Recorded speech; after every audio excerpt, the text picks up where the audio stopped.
कहानी शुरू होती है और हम देखते हैं एक शिप के कैप्टन को जिसका नाम रॉबिन्सन है। पहले वो नेवी में काम करता था मगर अब वो 11 सालों से एक कंपनी अगोरा के लिए काम करता है। कंपनी समंदर में डूबे और गुमे हुए जहाजों को निकालने का काम करती है। फिर एक दिन ये कंपनी कुछ लोगों को जॉब से निकालती है जिसमें रॉबिन्सन भी होता है। अचानक जॉब से निकाले जाने पर रॉबिन्सन काफी दुखी होता है क्योंकि इस 11 सालों में उसकी बीवी और बेटा भी उससे बिछड़ चुके थे। काम की वजह से वो टाइम नहीं दे पाता था और उसकी वाइफ उसे छोड़कर चली गई थी। रॉबिन्सन का 11 साल एक बेटा भी होता है मगर वो अब उसकी वाइफ के साथ रहता है। कंपनी में रॉबिन्सन का एक दोस्त भी होता है जिसका नाम कर्स्टन है। इसे भी नौकरी से निकाला जाता है। कर्स्टन पर बहुत कर्जा होता है और वो काफी परेशान भी होता है इस मामले में और वो डिप्रेशन की गोलियां भी इस्तेमाल करता है। वो सब एक दिन बार में बैठे होते हैं। कर्स्टन एक राज के बारे में लोगों को बताता है मगर इससे पहले हम ब्लैक सी के बारे में कुछ समझते हैं। ब्लैक सी 5 मुल्कों से सराउंडेड है और इसकी गहराई 2200 मीटर है।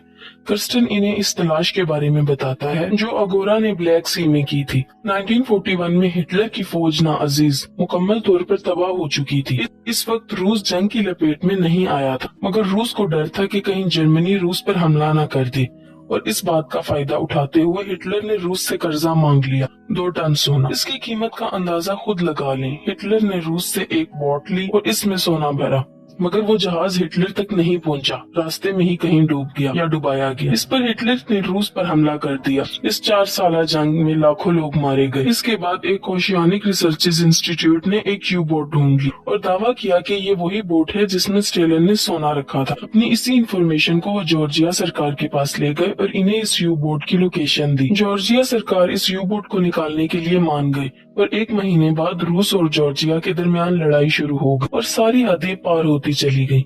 रूस को यू बोट की लोकेशन के बारे में नहीं इल्म था। जॉर्जिया को इस बारे में पता था लेकिन जब तक झगड़ा खत्म नहीं होगा कोई ब्लैक सी में दाखिल नहीं हो सकता और वो यू बोट तब तक समंदर में ही पड़ी रहेगी। जब रॉबिन्सन को इस बात का पता चला तो वो एक अमीर आदमी से इस बात के बारे में डिस्कस करता है क्योंकि इस तलाश में काफी पैसे लगने वाले थे और इनको पैसों की सख्त जरूरत होती। वो शख्स जिसका नाम लेविस होता है वो इसकी तलाश में इन्वेस्ट करने को तैयार होता है मगर वो सारे सोने का 40% लेना चाहता है। रॉबिन्सन राजी हो जाता है और इसका दोस्त कर्स्टन डिप्रेशन की वजह से सुसाइड कर लेता है। रॉबिन्सन को इस तलाश में पैसा लगाने वाला मिल जाता है। पहले वो एक सबमरीन खरीदता है जो पुराना होता है मगर इसे खरीद लेता है। रॉबिन्सन के साथ एक रशियन दोस्त होता है जिसका नाम ब्लैकी होता है। वो दोनों प्लान बनाते हैं और इस तलाश के लिए वो 12 लोगों का ग्रुप बनाते हैं जिसमें आधे रूसी और आधे अंग्रेज होते हैं। रॉबिन्सन ग्रुप में रूसी लोगों को इसलिए लेता है कि जो सबमरीन वो लेते हैं वो रशियन है और ब्लैक सी पर रशियन का ही कब्जा है तो रशियन अपने आदमियों से बचने में मददगार साबित होंगे और इस सबमरीन को चलाने के लिए कम से कम 12 लोगों की जरूरत पड़ती है। रशियन टीम में कुछ सिलेक्टेड लोगों को लेते हैं जो इस काम में काफी माहिर होते हैं। सोने की हिफाजत, इंजन की और कुकिंग के लिए कुछ लोगों को रखा जाता है। गोताखोरी के लिए उन्हें एक माहिर आदमी चाहिए होता है और वो एक पागल आदमी को रखते हैं जो कि गोताखोरी में बहुत माहिर होता है जिसका नाम फ्रीजर है। टीम मुकम्मल होने और सबमरीन को लेने के बाद वो लोग समंदर की तरफ रवाना हो जाते हैं। जब रॉबिन्सन आखिरी दफा नीले आसमान की तरफ देखता है और सबमरीन का दरवाजा बंद करके इसे समंदर में ले जाते हैं, ग्रुप का हर एक आदमी अपनी पोस्ट संभाल लेता है और सोने की तलाश में निकल जाते हैं।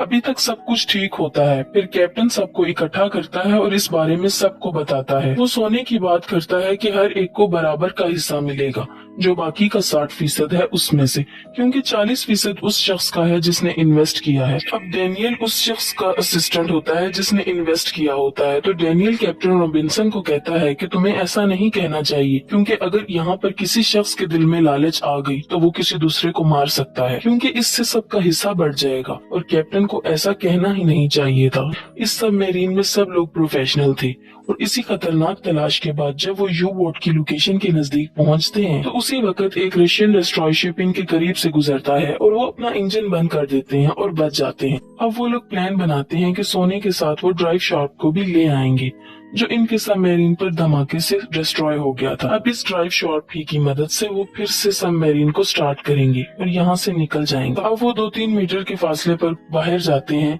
वहाँ पर वो यू बोट को ढूंढ लेते हैं। वो यू बोट जिसमें 2 टन सोना था वो इसके अंदर जाते हैं और ड्राइव शार्क को भी पा लेते हैं। जो ट्रॉली वो अपने साथ लाए थे वो ज्यादा वजन नहीं ले जा सकती, मतलब वो सिर्फ ड्राइव शार्क के लिए ही आए थे। मगर फ्रीजर ड्राइव शार्क के साथ इसमें सोना भी भर लेता है जिससे इस ट्रॉली का